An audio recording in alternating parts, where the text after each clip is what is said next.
Assalamualaikum warahmatullahi wabarakatuh dan selamat pagi saya ucapkan kepada semua penonton live at PTDI pagi ini.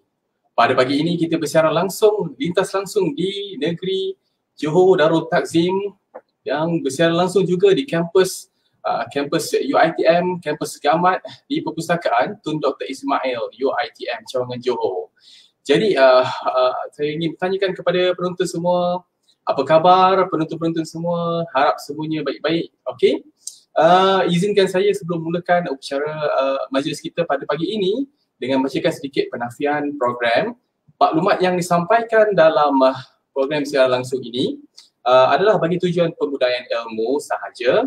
Ianya bertujuan hanyalah berpendapat komen peribadi, panel dan bukan pendirian rasmi universiti. Pihak universiti juga tidak bertanggungjawab mengenai komen dan pendapat yang dikeluarkan atau disampaikan. Objektif program pada pagi ini ialah untuk membudayakan program ilmiah yang berteraskan pembudayaan anda akan membaca dan meningkatkan ketampakan visibility Perpustakaan Tun Dr. Ismail dari usaha-usaha pembudayaan ilmu, menjadikan pusat kecemerlangan bagi program-program pembudayaan ilmu.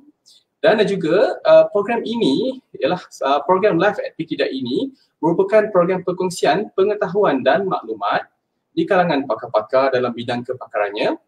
Dan program hari ini merupakan program Live at PTDI di bawah slot segmen Literacy Talk with Librarian. Okey. Bak kata pepatah, tak kenal maka tak cinta. Izinkan saya memperkenalkan diri. Nama diberi Ahmad Akmal bin Muhammad Idris, Pustakawan Kanan, Perpustakaan Tun Dr. Ismail, UiTM Cawangan Johor, Kampus Gamat, selaku moderator Live at PTDI pagi ini. Dan saya diapit oleh dua orang panel yang tidak asing lagi di UiTM Cawangan Johor ini. Ada eloknya kita berkenalan dengan mereka di sebelah kanan saya ini, Dr. Nur Ilah. Boleh tak doktor perkenalkan diri secara ringkas? Silakan. Assalamualaikum warahmatullahi wabarakatuh. Selamat pagi saya ucapkan kepada semua penonton-penonton program Live at PTDI pada hari ini. Saya Nur Ilah binti Mak Kamal, pensyarah kanan, merupakan pensyarah kanan di Fakulti Pengurusan Maklumat UiTM Cawangan Johor, Kampus Gamat, dan telah bersama-sama di UiTM Johor sejak tahun 2009 sehingga ke hari ini. Wow, agak lama juga 9 Okey, di sebelah kiri saya pula ialah Puan Siti Nursia. Mungkin boleh Puan, apa khabar Puan? Selamat datang, terima kasih kerana hadir bersama kami pada pagi ini. Puan boleh perkenalkan diri secara ringkas? Silakan.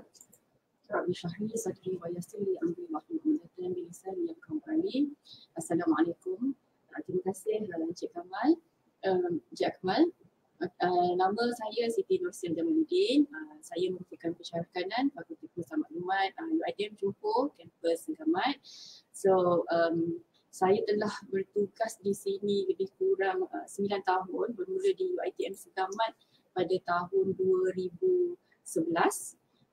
So, di sini di bawah Fakulti Pengurusan Maklumat ni saya ni terlibat mengajar kebanyakan dalam bidang rekod lah. Okay. Baik, terima kasih Puan. Okey, itu dia dua orang panel yang kami bawakan khas pada pagi ini buat para penonton di luar sana. Yang mana apa yang menariknya tentang mereka berdua ini ialah penanggungjawab bagi sebuah karya agung saya kira, buku Foundation of Record Management. Ini dia buku dia.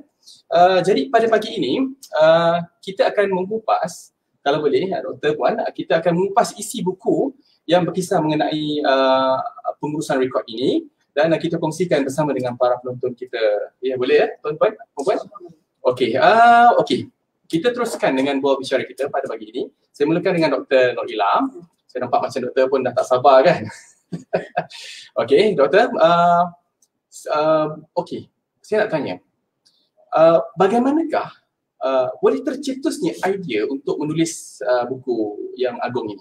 Okey, kalau Encik Akmal tak keberatan, saya nak ucapkan terima kasih dululah pada pihak PTDI kerana membawakan slot ini kepada para penonton kita. Dalam masa yang sama mungkin dapat memberi capaian tentang kepada penonton-penonton kita luar sana tentang kewujudan buku Managing Foundation of Records Management yang diterbitkan oleh pihak UiTM Press. Okey, menjawab kepada soalan panel kita sebentar tadi, ya, bagaimana tercetusnya idea menghasilkan buku ini. Sebenarnya saya dan juga Puan Siti Nursiah Jamaluddin merupakan pensyarah yang mengajar, pensyarah bertanggungjawab yang mengajar subjek pengurusan rekod di Fakulti Pengurusan Maklumat UiTM Johor.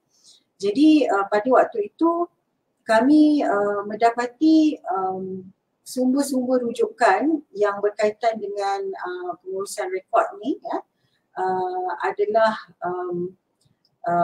terhad, sedikit terhad, dan yang jika yang ada pun agak tidak terkini lah. Maksud saya ada yang mungkin sudah edisinya sudah lama, sudah ke belakang sedikit.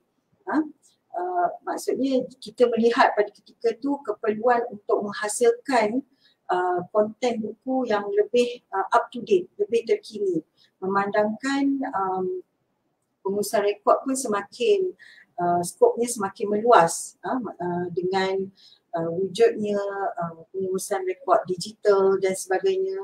Jadi di situlah bermula tercetusnya ataupun itulah yang memotivasikan kami untuk menghasilkan penulisan melalui buku yang ada di hadapan ni.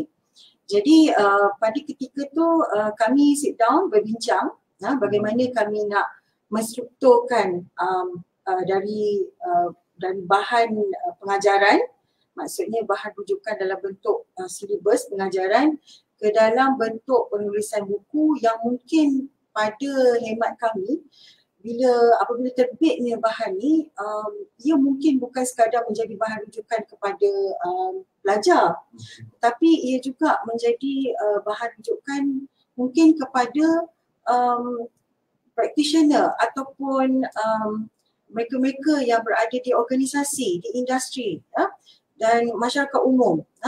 Jadi di situlah kami duduk dan berbincang dan dibantu dengan kepakaran daripada Dr. Alwi Muhammad Yunus, iaitu beliau merupakan seorang pensyarah kanan di Fakulti Pengurusan Maklumat UiTM Kampus Puncak Perdana. Di situlah bermulanya dan memotivasikan kami untuk menghasilkan buku ni sehinggalah berjaya, alhamdulillah berjaya diterbitkan di bawah penerbit UiTM Press. Okey. Okey Doktor. Terima kasih atas ulasan tu. Saya tanyakan kepada panel kita yang kedua, Puan Siti Nursiah. Boleh tak saya nak tahu, para penonton pun mungkin tertanya-tanya kronologi penghasilan buku ini dan juga berapa lama masa yang diambil untuk menyiapkan sebuah karya ini. Okey, baik. Terima kasih Cik Man. Okey, secara keseluruhannya buku ini disiapkan dalam tempoh 5 tahun. Tetapi bukanlah kita menulis sepanjang 5 tahun itu. Kita tidak menulis sepanjang 5 tahun. Dia ada peringkat dan fasanya yang kita lalui untuk menghasilkan buku ini.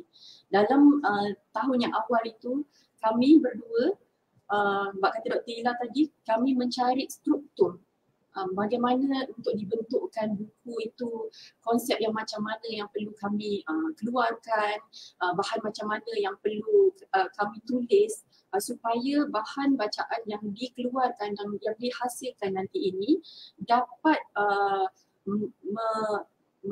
membantu bukan sahaja kepada pelajar kami, malah juga boleh dipakai untuk halayak ramai. Dan kami perlu mencari informasi, mencari cara bagaimana penulisan itu boleh dibaca oleh semua orang walaupun tidak yang datang daripada pengurusan maklumat. Okay. Kemudian tu fasa yang kemudian itu baru kami start menulis. Bila kami dah berbincang strukturnya dan sebagainya, barulah kami start menulis. Bila dah start menulis itu, settle fasa menulis, tak habis di situ, kami mencari pakar. Mencari pakar untuk review pada buku ini, sebab bila kita menulis, kita tak, kadang-kadang kita terlupa di tahap mana yang kita perlu berhenti, sejauh mana yang perlu kita masukkan. Jadi kami masa itu dah siap menulis, kami cari pakar dalam bidang juga untuk review buku ni. Dan situ pun ada dah makan masa sedikit lah. Bila dah di review, dah di komen, balik semula kepada kita edit lagi. Bila kita dah edit balik, kita hantar lagi kali kedua.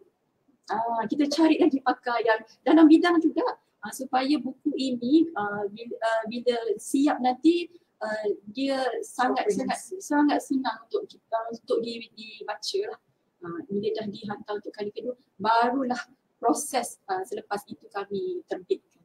Itu pun dalam fasa menulis itu pun kami sebenarnya tidaklah fully push satu sama lain. Ini yang bab kata Dr. Alvin lah, kita ni bersyukurlah dapat tim, saya bersyukur dapat penulis-penulis kami bertiga ni sangat memahami satu sama lain, sangat tolerate, kita sangat respect to each other.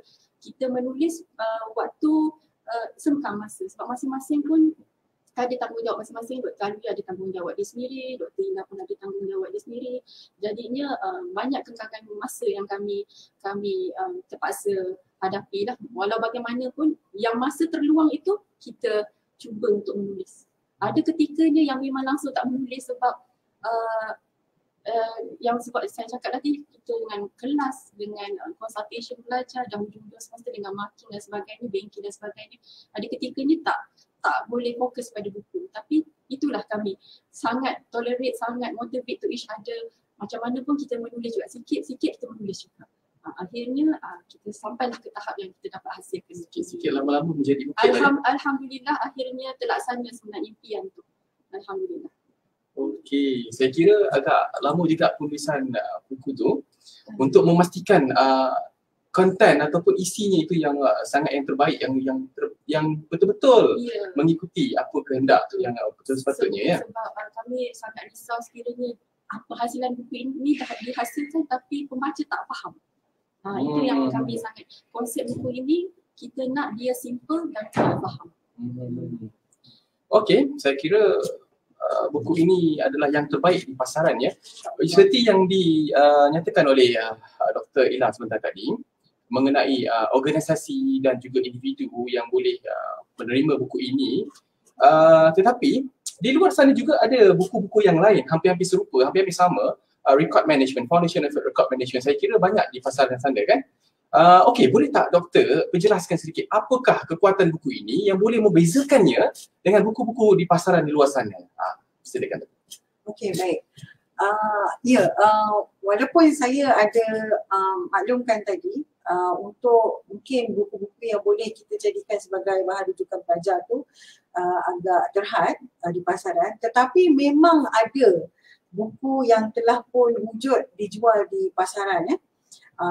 Buku-buku ni ada yang buku-buku yang dibawa ataupun ditulis oleh penulis-penulis antarabangsa ya.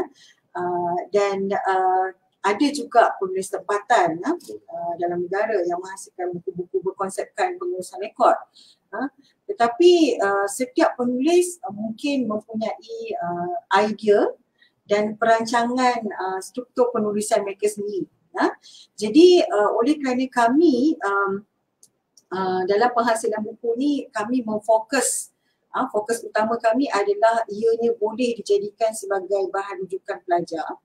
Jadi kami cuba bawakan penggayaan penulisan. Maksud saya di sini bahasa, laras bahasa. Laras bahasa yang diguna pakai. Mudah untuk difahami oleh pelajar. Tidak menggunakan penjelasan yang diberikan tu tidak panjang, tidak terlalu panjang, dan macam saya katakan tadi, supaya ini bertujuan untuk membolehkan pembaca kita, terutamanya kelompok pelajar kita ni, mudah memahami apa yang diterangkan, dan secara tak langsung ia membawa maksud yang terus secara direct kepada pelajar.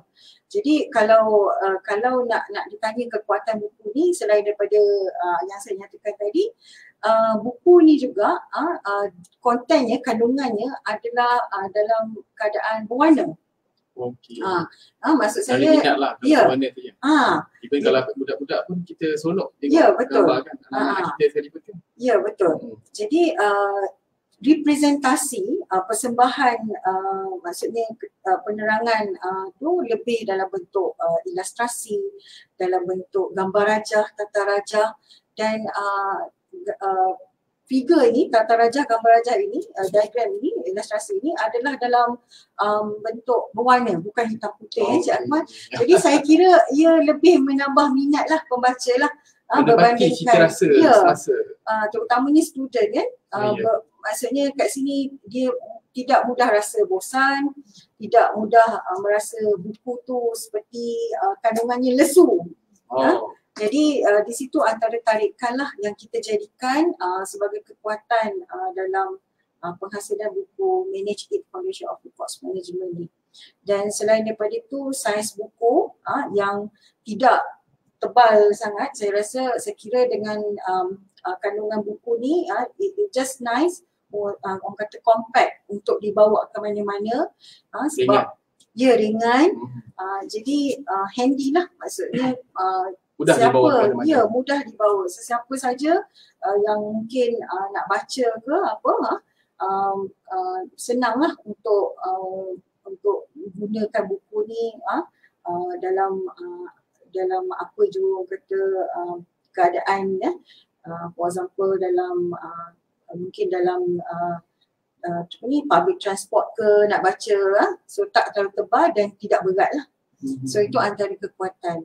Dan kekuatan lain, kekuatan yang utama dalam buku ni saya kira adalah semuanya adalah berdasarkan kepada penyelidikan ataupun kita study, kita buat sedikit investigation. Memang buku ini disokong oleh penyelidikan lah ya. Penyelidikan yang mana kita buat dulu, kita study dulu, okey, semua konteks-konteks ataupun resource sumber-sumber berkaitan perusahaan rekod yang terkini yang ditulis oleh penulis-penulis dalam bidang yang sama, dan kita compilkan dia ke dalam buku ni dan menjadikan buku ni lebih buat masa sekarang adalah mengikut orang kata mengikut kadar semasa lah, mengikut keadaan semasa, mengikut keadaan yang orang kata up to date.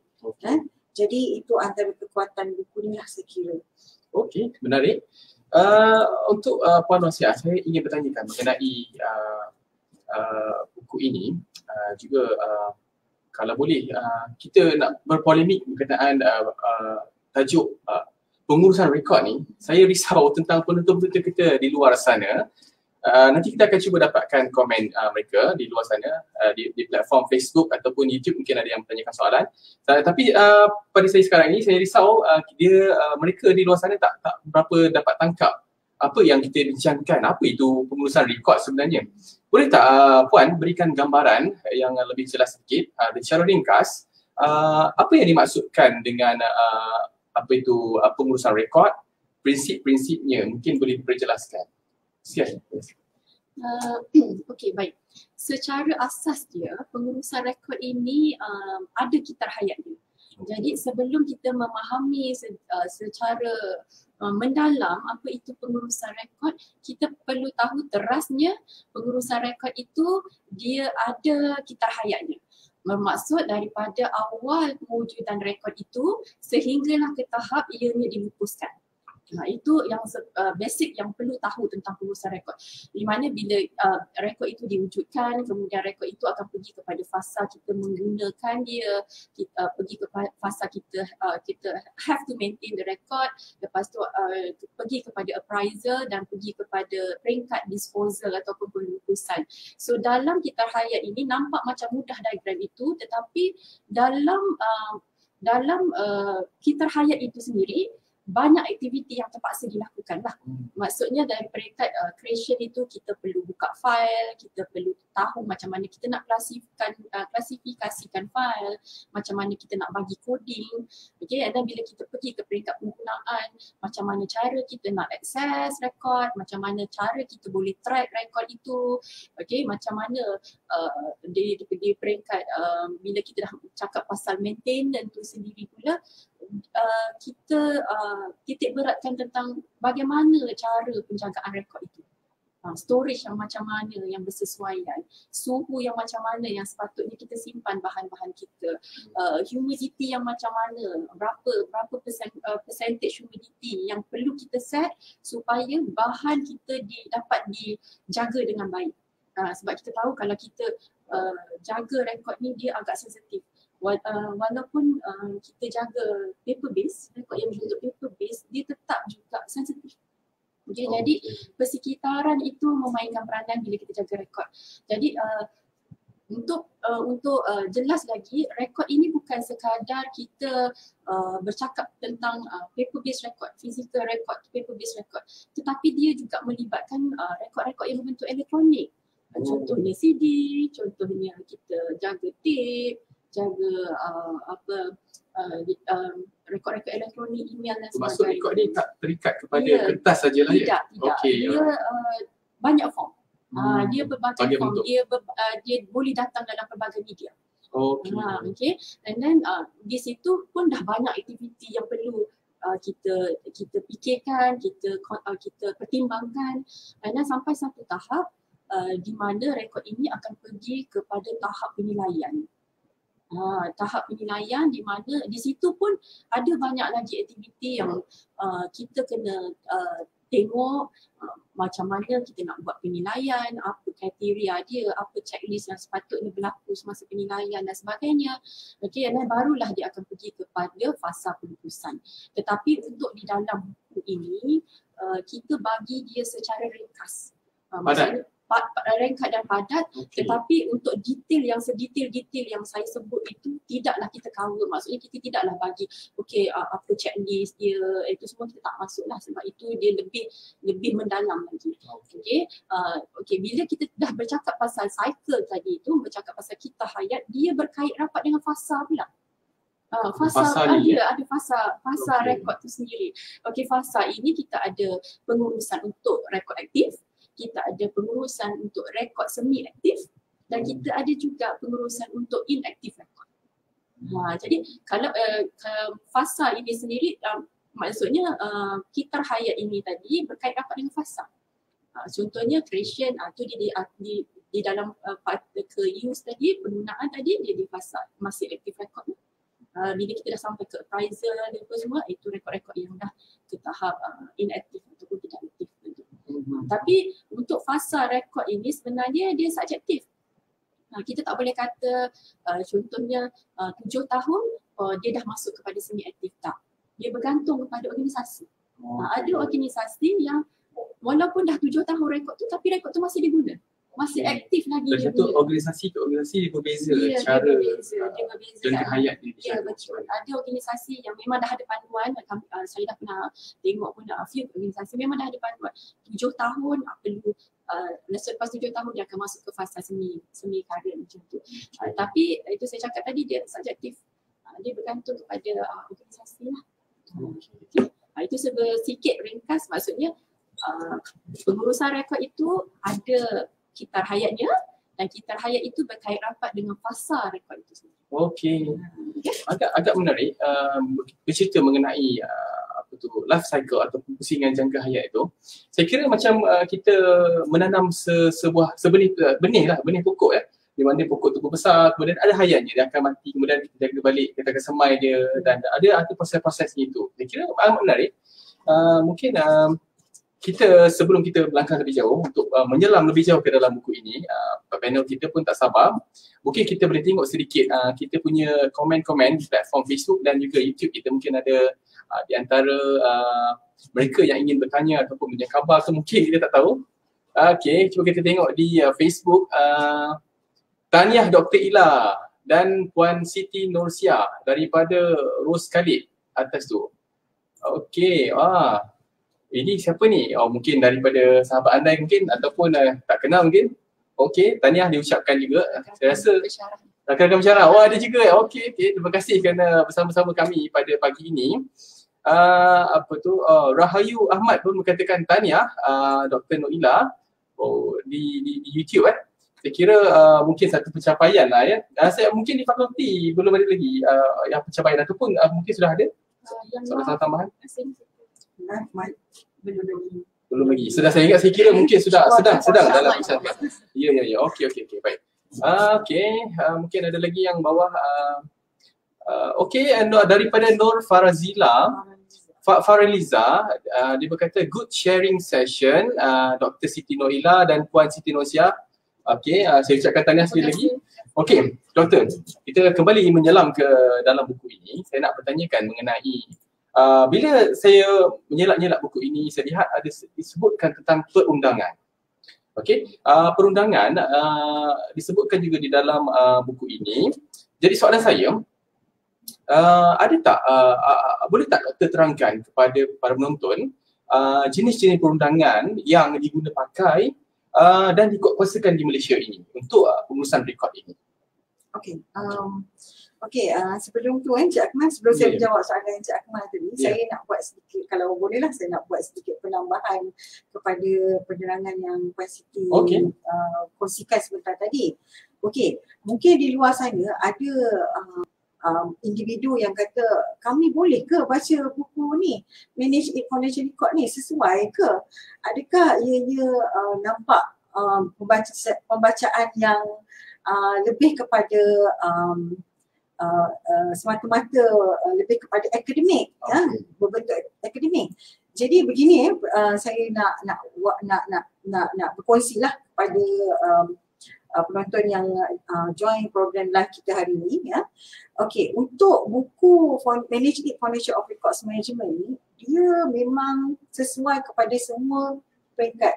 Maksud saya semua kategori pembaca, pelajar, maksudnya practitioner maupun orang awam, sebab dia begini, kita nak faham, kita nak memberi pemahaman tentang konsep rekod tu sendiri.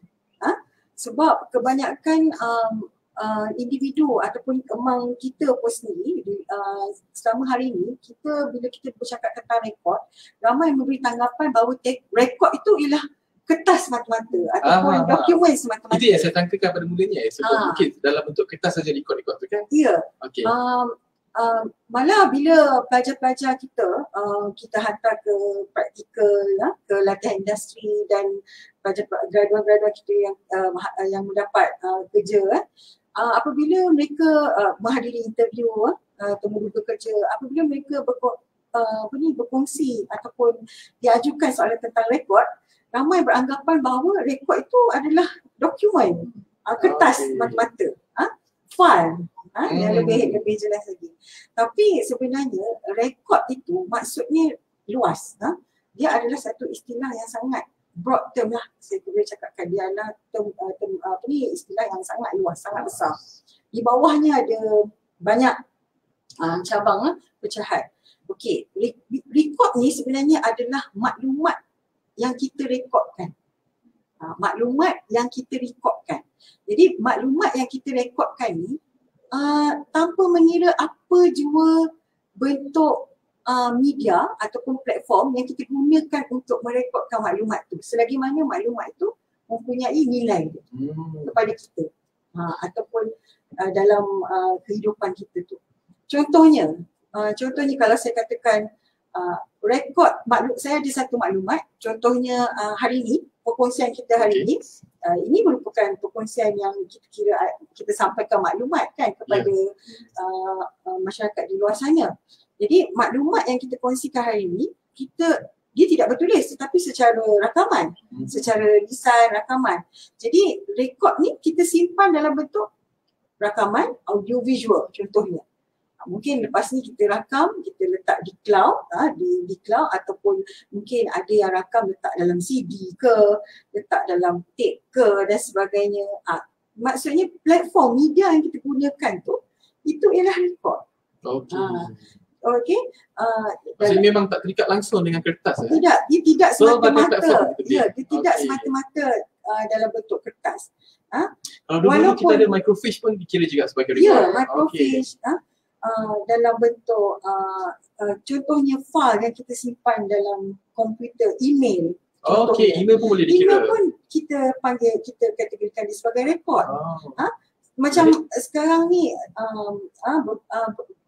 berbalik pada persekitaran kita hari ini. Transaksi banyak kita simpan dalam digital device, dalam peranti-peranti digital kita, contohnya handphone dan sebagainya. Dan apa yang ada di dalam yang kita, maklumat yang kita simpan di dalam handphone kita tu, yang kita anggap memberi nilai kepada kita, okey, maupun memberi nilai kepada organisasi, ia juga dianggap rekod.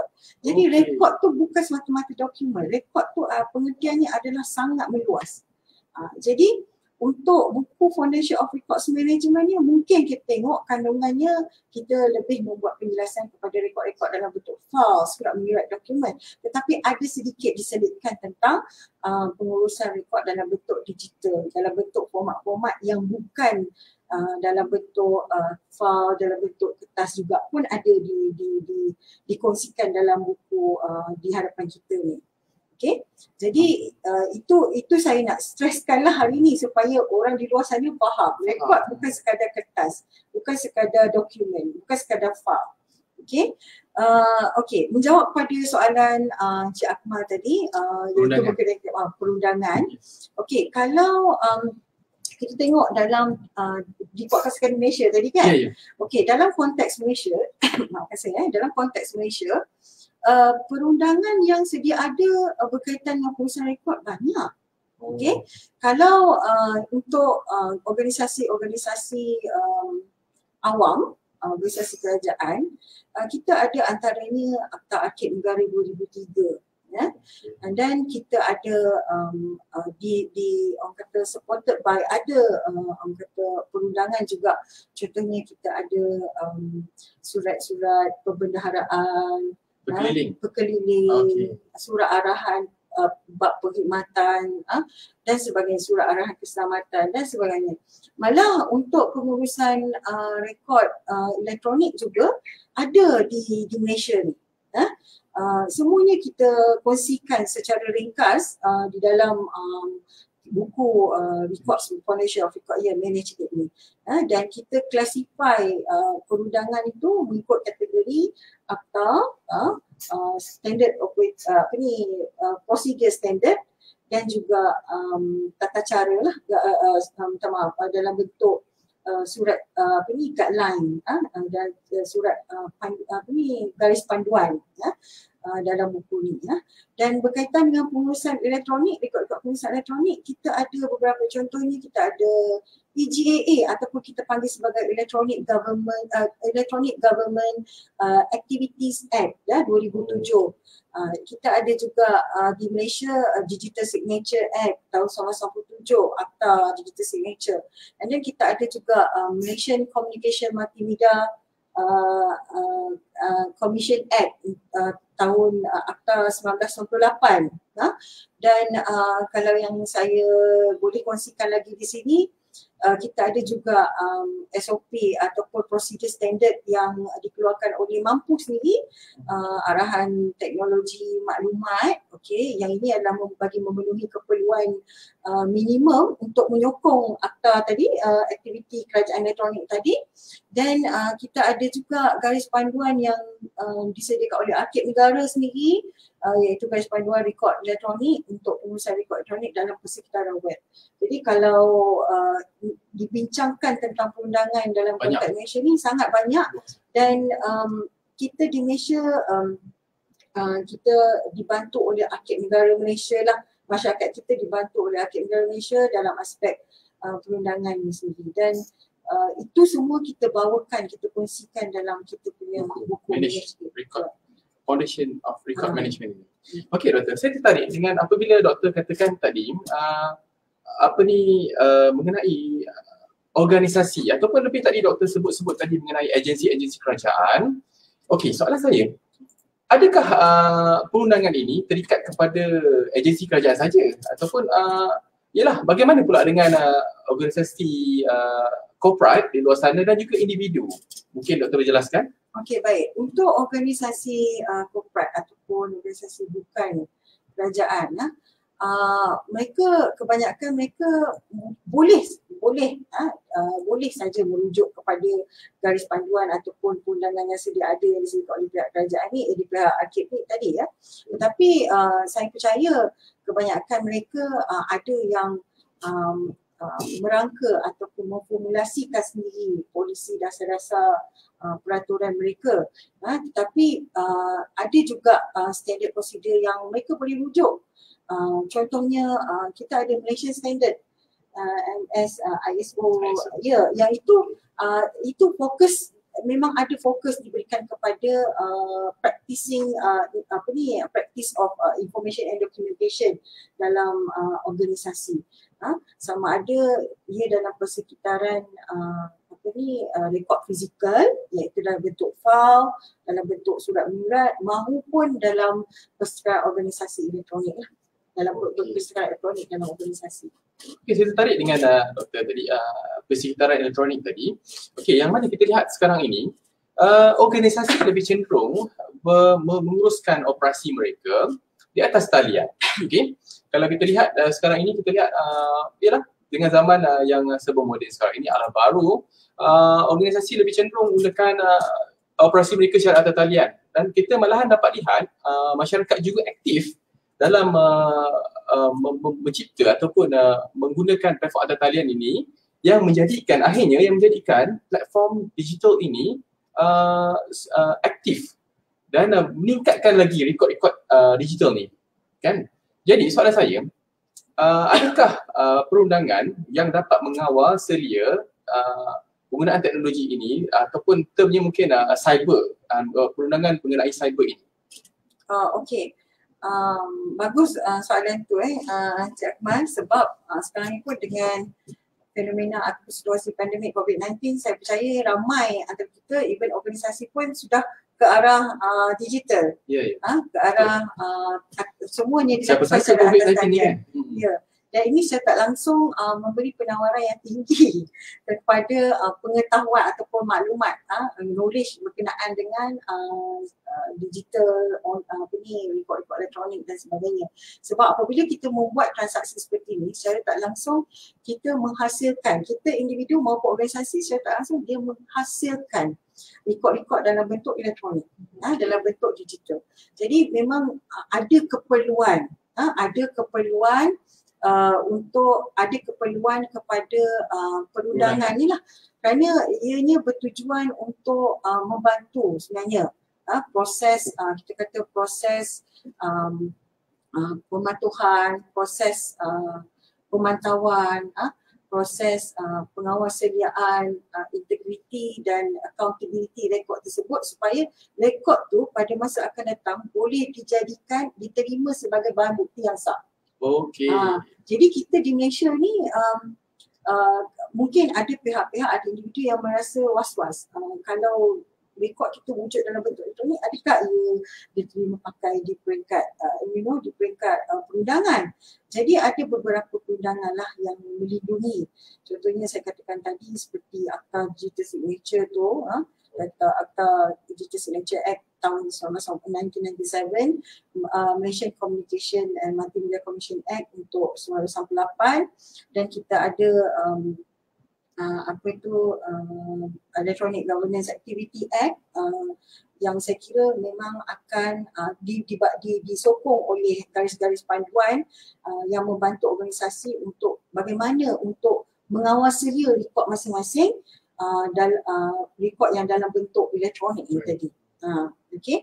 Jadi sebagai kita ni sebagai pengguna rekod dan juga dalam masa sama yang mewujudkan rekod, sebab rekod ni bukan saja diwujudkan oleh organisasi, malah individu juga turut mewujudkan rekod. Okey. Jadi kita hendaklah mengambil langkah yang proaktif lah, mula mencari maklumat-maklumat yang mungkin boleh diguna pakai, ataupun merujuk kepada sumber-sumber yang sahih bagi membantu kita dalam menguruskan transaksi rekod-rekod elektronik yang mungkin terhasil daripada transaksi-transaksi digital atas talian yang kita guna pakai pada hari ini. Berkenaan dengan perundangan digital pun, perundangan rekod-rekod elektronik pun, saya dan Puan Siti juga dah tahu ada masukkan sedikit secara ringkas keterangannya di dalam manage ini. Jadi untuk yang mungkin nak dapatkan sedikit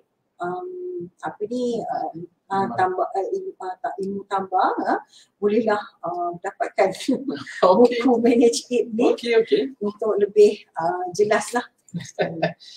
Okey, ada tak soalan tambahan? Mungkin saya sajalah. Okey, kita nak tahu mungkin di luar sana apa tu disebut yang doktor sebutkan tadi, file digital, record digital. Mungkin boleh diberikan salah satu contoh mungkin? Okey, email tu pun merupakan record digital juga. Paling mudah lah. Sebab saya rasa semua kita pun ada email.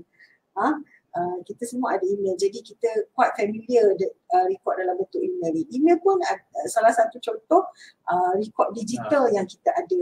Cuma dia bila penggunaan digital tu ia lebih kepada, kalau elektronik ni dia lebih kepada penggunaan dalam bentuk device komputer, desktop. Digital tu adalah dalam kita mengakses dia, kita kata apa,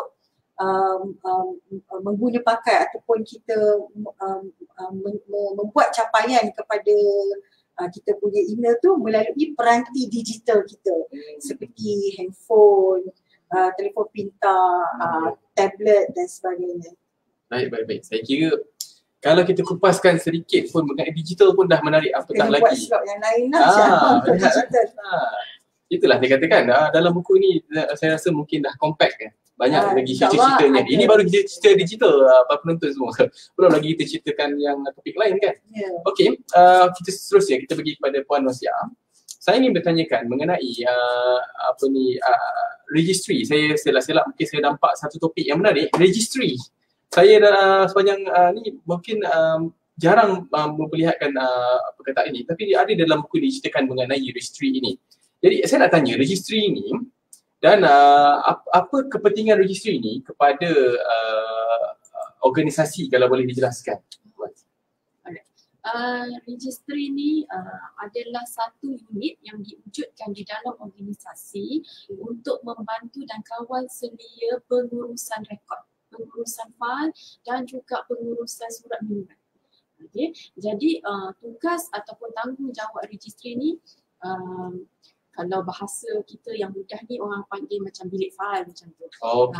Tapi tanggungjawab registry ini adalah untuk memastikan rekod dan fail tadi dikawal dan dikawal pergerakannya. Maksudnya bila fail itu kita tahu siapa yang pinjam, macam mana balik kita nak track balik, di mana kedudukannya dan sebagainya. Itu yang dimaksudkan dengan registry tadi. Maknanya dalam satu organisasi besar ini ada satu unit yang dihaskan untuk membantu dalam pengurusan fail dan surat menyurat termasuk rekod jugalah. Okay. Selain itu tugasnya juga adalah untuk menyimpan bahan-bahan rekod ni tadi, menyimpan fail tadi, menyimpan rekod ini dan juga memastikan segala fail yang disimpan, rekod yang disimpan ini diregisterkan dengan teratur. Makanya bila kita memerlukan fail tadi itu, kita dapat akses kepada fail tadi.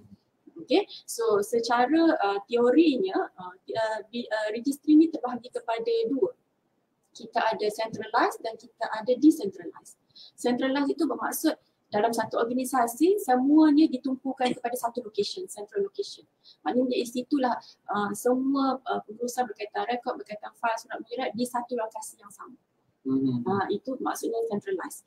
Okay, dan cara yang kedua kita boleh dibuat cara decentralized, tapi melalui pengamatan saya decentralized ni dia lebih kepada organisasi yang besar ataupun dia mempunyai cawangan. Maksudnya setiap jabatan itu ataupun setiap cawangan itu dia menguruskan fail mereka sendiri, rekod-rekod mereka sendiri. Begitu. Kalau UiTM boleh dikira sebagai decentralized ataupun centralized? Decentralized. Okey, decentralized. Jadi kita menguruskan rekod kita sendiri. Okey. Itulah caranya. So jadi fungsi kepada registry, pentingnya registry ini kepada organisasi ialah untuk memastikan capaian rekod itu dapat dicapai pada waktu yang kita perlukan. Ya, pada waktu yang kita perlukan dan kita dapat mengeluarkan rekod yang betul pada waktu itu. Sebab kalau kita tengok mana-mana pun sahaja organisasi di luar, kalau kita kata organisasi itu efisien, makanya dia efisien pada segi pengurusan rekod. Sebab rekod ini adalah penting untuk membantu dalam transaksi organisasi, dalam business transaction dia.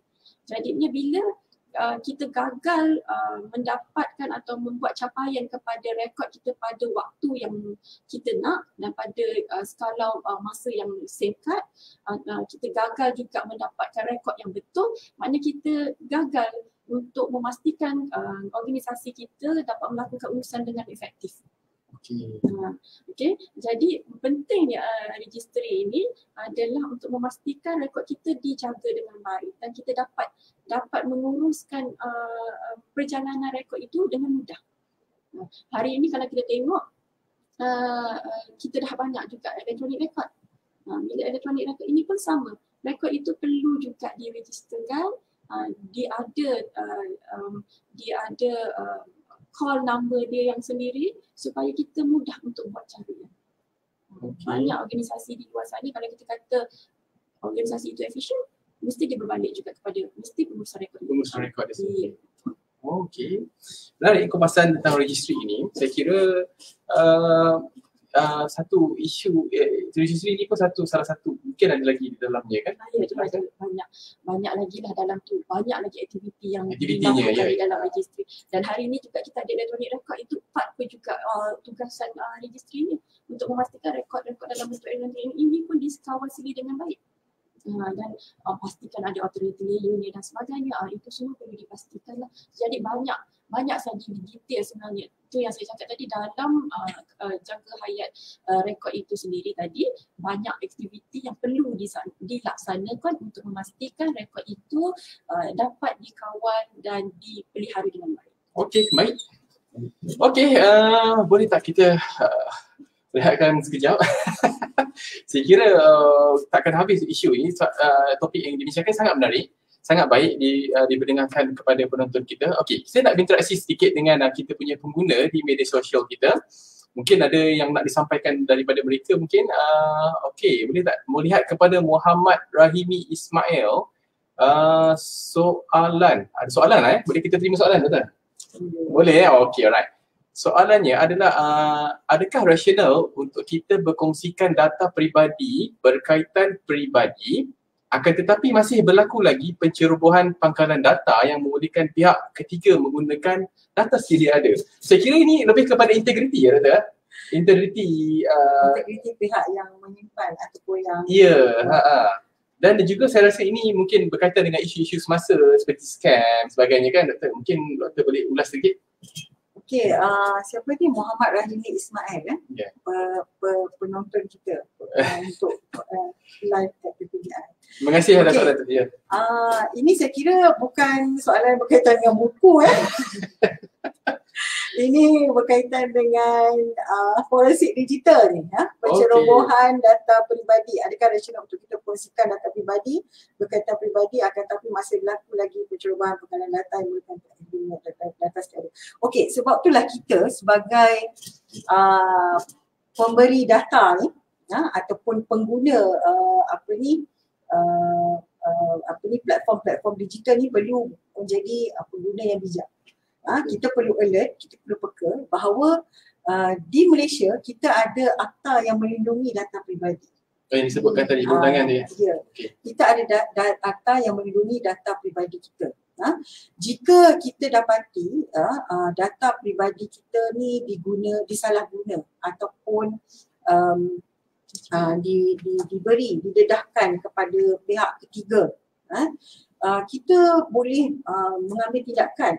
Tetapi proses bila mana kita ambil tindakan tu, kita kena pastikan kita mempunyai bahan bukti. Kerana sepanjang saya melakukan penyelidikan saya dalam bidang forensik digital ni, ada beberapa kes yang terlibat. Data yang diberi tu, data yang dikatakan disalahgunakan tu adalah data yang bukan secara langsung dikongsikan oleh pihak yang menyimpan data peribadi mereka. Maksud saya data itu dalam bahasa yang mudah, layman punya term, dicuri. Dicuri. Ataupun diceroboh. Pangkalan data diceroboh dan dicuri data tu untuk dipakai untuk program tertentu. Jadi kita sebagai pengguna ni perlu bijak kerana kita tahu kita ni sebenarnya dilindungi oleh Akta Perlindungan Data Peribadi dan kita boleh bertindak ke atas jenayah-jenayah seperti ni. Sama ada kita boleh terus ke pihak pihak berkuasa, pihak berkuasa Indonesia seperti pihak polis lah. Pihak polis kita boleh buat laporan mengatakan bahawa data peribadi kita ni telah pun disalahguna oleh pihak-pihak tertentu. Jadi ada proses je. So perkara-perkara seperti ni adalah common lah pada hari ni. So berbalik dengan soalan Muhammad Rahimi tadi, saya tak nampak sangat tu soalan dia, bagaimana tetapi berkaitan peribadi, akan tetapi jika masih berlaku lagi pencerobohan data yang memboleh, senang saja pergi ke balai polis. Jika kita merasakan ianya serius, berisiko, pergi ke balai polis sebab kita memang dilindungi oleh Akta Data Peribadi. Tak ada akta yang mengawal sedia. Di pihak polis pun kita, sebab saya pun dalam jangka masa saya membuat medikat tu, saya memang turun padang. Maksudnya berada dalam departmen jenayah cyber, section jenayah cyber dan komersial di Bukit Aman, dan juga di kita ada pihak polis ada ruang dan ada platform untuk menjalankan siasatan ke atas perkara-perkara isu-isu seperti ini. Kita ada makmal forensik dan sebagainya. Tapi untuk nasihat saya, kita sebagai pengguna ni jangan ambil mudahlah tentang Akta Perlindungan Peribadi tu. Kalau boleh glance through dan cuba fahamkan apa hak kita sebagai pengguna platform-platform digital ni apabila berlakunya isu-isu seperti yang dikongsikan oleh kita punya penonton dalam live PDI. Okey, saya kira menarik perkongsian daripada Dr. itu. Dan jangan risau kepada Cik Muhammad Rahimi, mungkin bukan Cik Muhammad Rahimi lah, tapi mungkin ada luar sana kan yang ada, semua kita ni masih dilindungi di bawah akta yang sama. Jadi kita ada hak untuk melindungi data kita dan kita boleh kemukakan ini di muka pengadilan, insyaAllah. Okey, saya kira kita ambil itu saja setakat ni. Boleh kita seterusnya, Doktor. Untuk yang saya lihat, kita kemudian kembali ke dalam buku ini. Kalau kita dapat lihat mengenai disebutkan tadi yang hayatnya, datanya. Okey, boleh tak saya nak tahu sikit secara ringkasnya elemen-elemen pengurusan fail bagi sesebuah organisasi? Elemen pengurusan fail, okey. Alright, seperti mana yang kita tahu, tak ada organisasi yang tidak menunjukkan rekod. Tidak ada organisasi yang tidak ada kata penglibatan dengan rekod-rekod ni. Mesti ada. Ya. Kalau Cik Akmal boleh sebutkan saya satu sektor atau organisasi yang tak menghasilkan rekod ataupun tak perlu deal dengan rekod, tidak ada.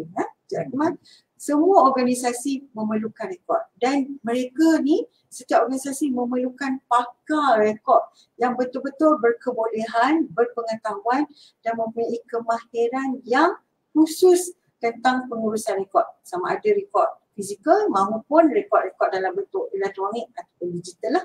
Okay. Jadi sebab tu kita kira dalam situasi hari ini, dalam keadaan di mana fungsian organisasi semakin lama semakin meningkat, kepada organisasi menjalankan transaksi semakin bertambah, maka relevan fakulti pengurusan maklumat untuk berada dalam konteks kita di negara kita maupun di antarabangsa pada hari ini, untuk berkongsi dengan masyarakat di luar sana. Okey, berbalik pada soalan tadi, elemen yang penting. Okey, macam seperti mana yang Puan Siti Nursiah kongsikan sebentar tadi, rekod ni dia ada kita hayat dia ataupun kita hidup dia. Okey, kalau nak sentuh berkenaan dengan elemen, dalam buku ni kita ada memberi keterangan tentang elemen-elemen penting yang perlu dititikberatkan oleh organisasi. Bermula daripada wujudnya rekod tersebut, yang mana apabila kita mewujudkan sesuatu rekod ataupun sesebuah organisasi tu dia menerima, contoh dia menerima surat. Surat tu adalah rekod, menerima email tu adalah rekod. So menerima ataupun ianya sendiri di organisasi tersebut sendiri yang mewujudkan rekod tu. Maka bermulanya elemen penting yang pertama iaitu elemen dalam dia perlu menguruskan rekod ni. Yang pertama ialah dia perlu membuat contoh tadi daftar masuk,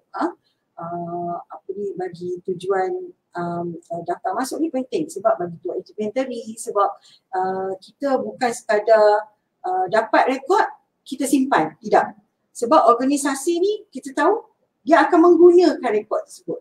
Jadi antara elemen yang paling penting ialah elemen penyimpanan dalam masa yang sama mewujudkan kebolehcapaian. Maksud saya, accessible. Record can be retrieved. Dia simpan saja tak guna juga. Simpan aja tapi tak jumpa. Bila nak guna tak jumpa. Tak boleh ada pada masa yang dia nak. Jadi elemen yang penting, sebab itulah semua elemen kita dalam kita hayat yang Puan Siti sebutkan tadi tu merupakan elemen yang perlu dititik beratkan pada setiap organisasi. Kerana kita nak pastikan satu lagi rekod ni semakin bertambah. Bertambah dari segi volumenya and then formatnya. Jadi ia memerlukan setengah rekod juga memerlukan special handling. Tata cara penggunaan yang khusus mengikut format masing-masing, mengikut format tertentu. Jadi kita nak kalau boleh bila ada daftar rekod and then elemen penyimpanan dalam masa sama elemen kita nak mengakses pencarian semula rekod ni, and then selepas itu elemen dari segi apabila tiba masa rekod tu nak dilupuskan. Ini semua sangat penting Cik Akmal. Sebab ada antara kita mungkin kita kata okey kita boleh simpan rekod ni sampai bila-bila lah. Sebab kita takut akan satu masa nanti kita nak retrieve balik, nak cari balik, nak guna balik. Itu kita ada elemen yang mengkhususkan tentang rekod bagaimana kita nak membuat pengasingan ataupun kita nak menilai rekod-rekod yang mana kita rasa penting. Tetapi kalau untuk organisasi yang kita tahu elemen yang paling penting bagi saya adalah elemen menguruskan rekod untuk memastikan rekod tu disimpan dengan baik dan boleh diakses apabila ia diperlukan. Itu yang penting. Okey. Itu dia, dah dengar sendiri daripada pakar kita mengenai pencapaian. Bila kita buat rekod itu sendiri, kita perlukan capaian semula kan, Doktor kan? Okey, itu yang penting. Okey. Mungkin saya boleh tanyakan kepada Doktor. Puan Nozian, minta maaf. Okey, Puan, okey. Saya lihat kandungan buku ini memang baik, memang cantik, pengurusan cara susunannya pun cantik, tajuk-tajuk yang diberikan pun mudah difahami, mudah didigest. Jadi boleh tak Puan berikan sedikit mungkin kepada siapakah pembaca, kalau boleh saya nak tahu ataupun penonton nak tahu buku ini untuk disasarkan kepada siapa sebenarnya? Okey. Pada awal kami buat buku ini pun sebenarnya kami buat memang untuk jadikan dia adalah sebagai bahan bacaan umum. Makanya untuk sasaran pembaca kepada buku ini dia boleh jadi di setiap peringkat. Maknanya pelajar boleh, orang awam boleh, orang yang menguruskan organisasi pun boleh, ataupun yang memang secara langsung terlibat dalam pengurusan fail, pengurusan rekod di organisasi masing-masing. Buku ini boleh dijadikan panduan kerana sebab apa, susunan di dalam buku ini yang saya sebut awal tadi, seperti Dr. Indah sebut tadi pun juga sama, cara pengolahan ayat yang kami lakukan di dalam buku itu sangat mudah difahami berserta dengan contoh-contoh yang sangat mudah untuk difahami, dan juga susunan tajuk itu sendiri berdasarkan kepada kitar hayat. Maknanya daripada awal sehinggalah tahap rekod itu perlu dinilai dan juga perlu dilupuskan. Makanya kepada siapa sahaja di luar sana yang memang ingin tahu, walaupun individu yang berminat untuk tahu bagaimana sebenarnya pengurusan rekod yang baik, boleh mendapatkan buku ini. Okey, dia tak terikat kepada akademik saja ya, umum, semua pun boleh. Ya betul, dia tidak terikat kepada akademik sahaja. Menarik. Okey, saya kira kita pun dah nampaknya dah seperti berada di penghujung rancangan ya Dr. Puan. Okey, jadi saya bagi sedikit lagi peluang kepada Dr. dan Puan untuk berikan sepatah dua kata. Kita mulakan dengan Dr. Okey, peluang yang diberi ni saya memang nak ucapkan lagi sekali terima kasih banyak kepada pihak PTDI, UiTM Cawangan Johor kerana memberi ruang untuk kami berkongsi tentang pengurusan rekod pada hari ini. Dan saya harap penonton hari ini ataupun kalau ada kawan-kawan kita di luar sana bolehlah cuba dapatkan buku Manage It Foundation of Record Management ni kerana ia merupakan memberi kita kepada asas dalam kita menguruskan rekod tu. Seperti mana yang saya katakan tadi, kalau untuk organisasi pun sesuai digunakan untuk sebagai bahan rujuk kerana rekod-rekod ni sentiasa memang secara tanpa kita sedar kita mewujudkan rekod harian kita kalau di organisasi apatah lagi. Dan dalam masa yang sama pengurusan rekod ni adalah saya kira jantung bagi sesebuah organisasi kerana tanpa pengurusan rekod yang baik, kita akan berdepan dengan masalah-masalah terutamanya apabila melibatkan timbul masalah berkaitan dengan perundangan. Kerana pengurusan rekod tu sendiri memastikan kita menguruskan rekod dengan tata cara yang betul dan ia boleh diterima pakai apabila dibawa ke peringkat dalam mahkamah, peringkat perundangan dan sebagainya. Okey, itu baik. yang paling penting. Terima kasih Doktor. Okey, Puan ada mungkin sepatah dua kata nak sampaikan? Okey, untuk penghujung kata ni saya nak ucapkan ribuan terima kasih kepada pihak PTDI kerana sudi menjemput kami pada hari ini untuk berkongsi sedikit ilmu kami hari ini, dan terima kasih juga kepada semua staf yang terlibat untuk live at PTDI hari ini. Jadi pada penonton di luar sana, individu dan juga organisasi di luar sana yang menghadapi kesukaran tentang pengurusan rekod ini, sedang kita tahu tadi sebab kita dah panjang lebar bercerita tentang kepentingan pengurusan rekod tadi, sekiranya memerlukan khidmat, nasihat, konsultasi tentang pengurusan rekod, bolehlah berhubung kembali kepada Fakulti Pengurusan Maklumat. InsyaAllah kami ada ramai pakar-pakar yang akan sudi untuk berkongsi pengetahuan dan sanggup untuk melakukan konsultasi di luar sana. Okay. And then tak lupa juga kepada penerbit buku kami, UiTM Press, terima kasih banyak. So ada sesiapa yang di luar sana berminat untuk mendapatkan buku ini, boleh ke UiTM Press sendiri sekiranya berdekatan di area Shah Alam, boleh terus ke kedai buku UiTM Press ataupun boleh terus sahaja berhubung dengan UiTM Press. InsyaAllah staff-staff di UiTM Press sangat-sangat membantu, ataupun secara alternatifnya boleh dapatkan buku ini di laman sesawang Shopee dan juga Lazada dengan harga RM33. Di Lazada dengan Shopee ada ya? Okey, menarik. Jadi saya kira kita pun sudah sampai kepada penghujung rancangan kita pada pagi ini. Terima kasih saya ucapkan kepada kedua panel kita kerana sudi berkongsi maklumat dan juga saya kira boleh memberikan manfaat ya kepada pendengar ataupun penonton kita pada pagi ini. Dan ulasan buku ini saya kira sangat menarik. Kalau boleh kita buat lagi pada sesi yang akan datang insya-Allah. Okey, dan jangan lupa para penonton semua, inilah buku terbaru daripada dua penulis yang hebat ini. Dan seorang lagi yang kita tak ceritakan iaitu Dr.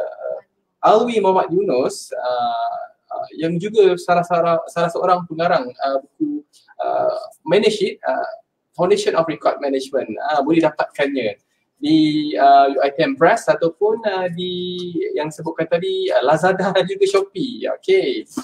Okey, untuk makluman para penonton semua, slot siaran langsung selepas ini akan berlangsung program penjagaan kesihatan keluarga dan perkongsian pengalaman pengendalian kes COVID-19 ini.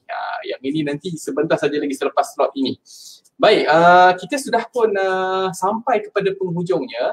Saya ingin mengambil kesempatan ini bagi kru produksi live at PTDI menyusun 10 jari anda terkasar bahasa. Mohon dimaafkan. Buat staff UiTM yang dipaparkan berikut ialah PTDI page link /live ialah untuk pautan log latihan nanti untuk staff-staff rakan-rakan kita lah untuk nanti ni. Okey, semoga kita bertemu lagi di lain waktu. Izinkan saya Ahmad bin Muhammad Idris untuk live at PTDI mengundur diri dengan serangkap pantun minum sirap dengan selasih. Sekian, terima kasih. Bye bye.